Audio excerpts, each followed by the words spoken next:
Hi, I'm John Paul Caponigro. Welcome to my DVD series, Revolution.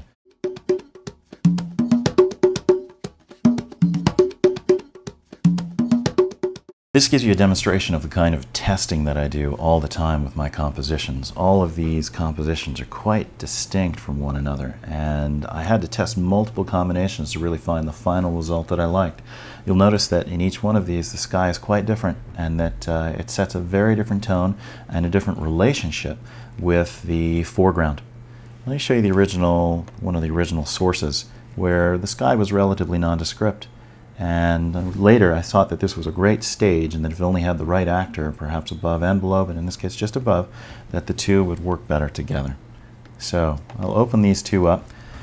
Stripping this sky into this image is actually extremely simple. Not only the same proportion, so I can just grab the background, hold a shift key and drop it in.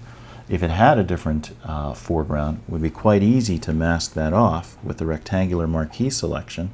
I can come in here, select the top, so I want to keep that sky, and add a layer mask. Very often these hard-edged masks are a little too hard. A little bit of blurring will often blend them in, and then you can reposition that.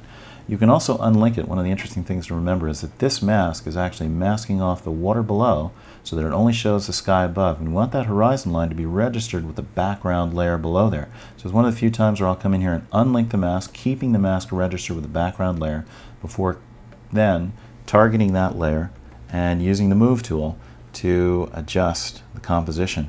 Now you can see I'm limited to just how far left and right I can go because of the way that I shoot or shot the original image.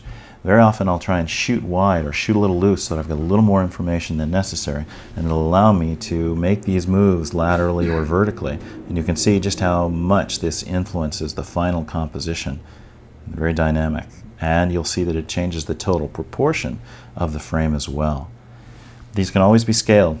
Command T, Edit Transform. That's a big friend here, Free Transform.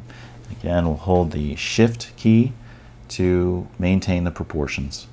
And I can scale this up quite a bit. Most of these skies are very resolution light. I wouldn't say resolution independent, but I would say that they'll give you a lot of leeway at just how much you'll be able to scale things up or down. They support a lot of scaling because there really aren't any hard contours. Be very careful with skies. There's a tendency to over sharpen them. In many cases I don't want to sharpen globally on so many of my images. Is a good half. You'll notice a little bit over 50% of this image is sky.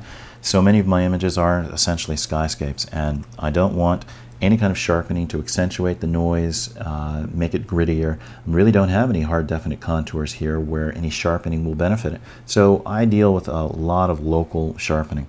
You see these image strategies adjust the way that you modify, let's just say you modify your workflow appropriately. So many possibilities. Look at the expanded palette here. So you might have an absolutely marvelous foreground without a great deal going on, which can later then be transformed into a pretty dynamic and compelling composition. All you have to do is generate that large clip file and keep looking up.